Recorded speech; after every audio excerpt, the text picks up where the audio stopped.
Godot gotta be the most well-written Ace Attorney character by the end of Trials and Tribulations. Is Dude my favorite? Nah, but he is up there, 100%. Especially once you learn about Dude's whole tragedy, and what his motives are, and his resentment towards Phoenix. He's a funky, melancholic, dramatic, tragic-ass character, but he's humanized deeply, especially by the end of Bridge to the Turnabout, which, to be humbly, one of the best and most satisfying endings to any case in the entire series. But with that out of the way, we need to start somewhere, with the best prosecutor in Ace Attorney. So we finna start from the beginning and see how excellent the storytelling be in Trials and Tribulations, with how intertwined Mia, Phoenix, Dahlia, and Diego be. Spoilers ahead, but y'all should have known that anywho.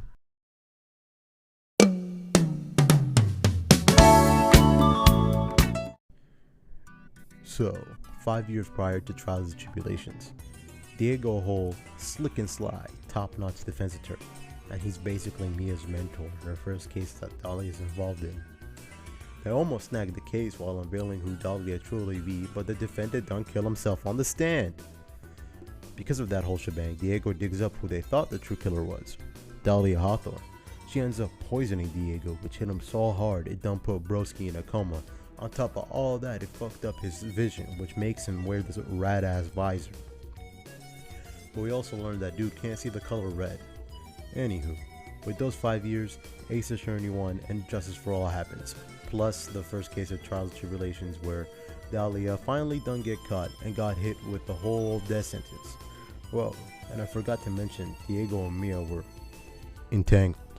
Pause on that, hold on. Resume. And that Anyways, when Godot roll out of his coma, he finds out he's 5 years in the future. His girlfriend is dead, her killer is in prison, and the person behind his coma and the horrible vision is dead. Which rule out someone to take all of his anger and his pain on until he finds Dude Phoenix, which, you know, bro was her whole understudy, yet he couldn't protect her and he was fuming because of that. And you know, that's only human, I feel. Bro needed to pin the blame on someone because of his clearly fucked up mental state. So now this was finna leads into the next section of the video.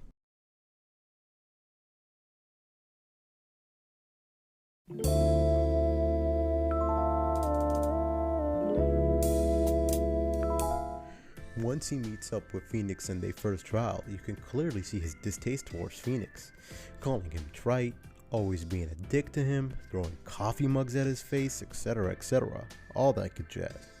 But something he despises about him the most, be that something, or someone actually, always save him in his cases, which is another thing I also understand that he'd hate him for. This the dude who was his girlfriend's successor, and yet he can't clean sweep a case without help from the others? You'd obviously think this like a disrespect to Mia's name, which create a lot of intensity and depth to Dude's character, I feel. Which only elevate once his views on Phoenix shift due to him, quite literally, clean sweeping the final case on no safety mode, golly. In my humble opinion, at least.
But now, we finna roll into the back end of this whole character.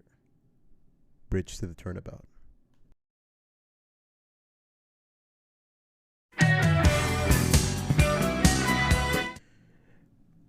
As you go through the case, or play through the case, you'll uncover a lot of secrets, twists and turns, as you usually do in your average Ace Attorney case, especially if it's a final case like Bridge to the Turnabout. But here, I don't really want to run down everything, so I'm going to just start out from here. Basically, there's a note or something, I forgot, not gonna lie, about Morgan Fay telling Pearls to summon Dahlia to kill off Maya, so Pearls can be the head of the Spirit Medium clan. But Godot tried to form a terrible ass plan with Misty and Iris to stop this, so Misty summoned Dahlia, so Pearls don't do all this stuff. As I said, I don't really need to run down the whole shebang. My ass is lazy. It's like 3 a.m. that I'm typing this at. Just play the damn game. It's peak, you'll understand. Anyways, once he sees Dahlia and Misty body, what he do?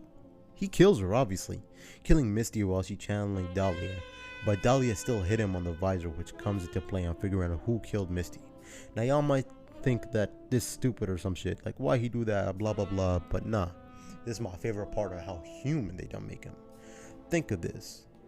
The one person who crumbled your life right in front of you, or right in front of your eyes actually, would you not try to make him feel at least a shred of pain and suffering and the loss they don't give you?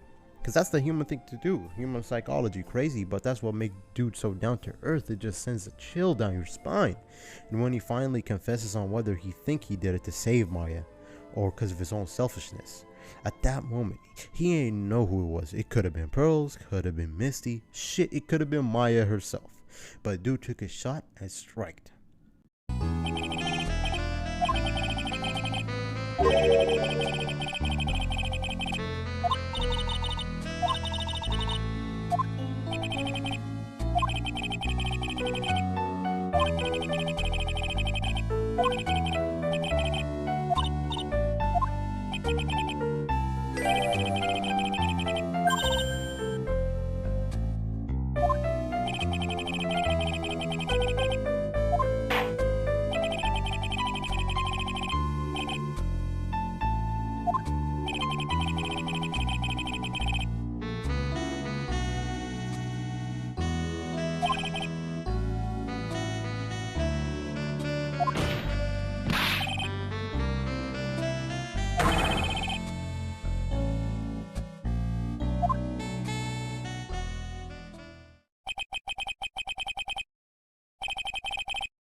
What's real lovely as well is a bit before that you can see his views start to shift about Phoenix, which is hella sweet and melancholic.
He don't really have a breakdown like your average culprit.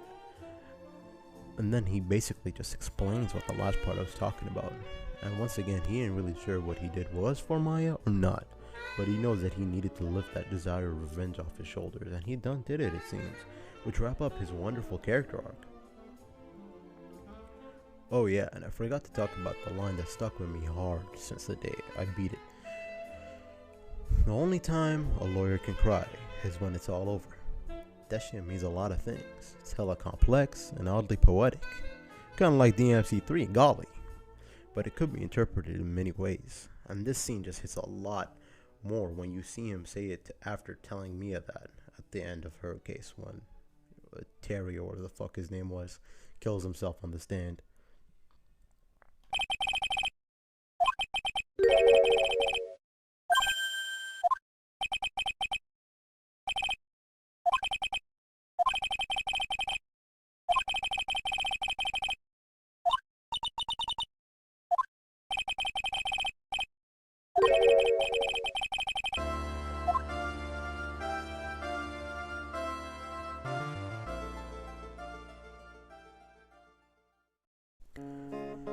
Godot, a hella flawed human-ass character. He charismatic and got a lot of flair within his design. And his coffee addiction is crazy. He's just like me, golly. Anyways, in my humble opinion, he's the most well-written character in Ace Attorney. First introduced in this game, and by the end of it, he swept the whole dang series. Especially the way he connected to other characters in the series, like Phoenix. Some genius-ass writing from Shutakami, if I do say so myself. With that being said, this is probably the ending. Hope y'all enjoyed this whole tidbit of a video. Glad Ball agreed to edit this joint. He like The Rock, always putting in them hours for us. Golly, he always rolling. Anyways, bro, I don't know what else to say. More shit coming soon from the Breakfast crew, especially Bushy Push. I don't know if I'm gonna do similar, smaller scale videos in between his, but I don't know. If I feel like it, I guess. Maybe something about Edgeworth or Clavier. Don't get your hopes up though. Anyway, y'all stay easy. Have a peanut butter swirl ass day. Catch y'all later.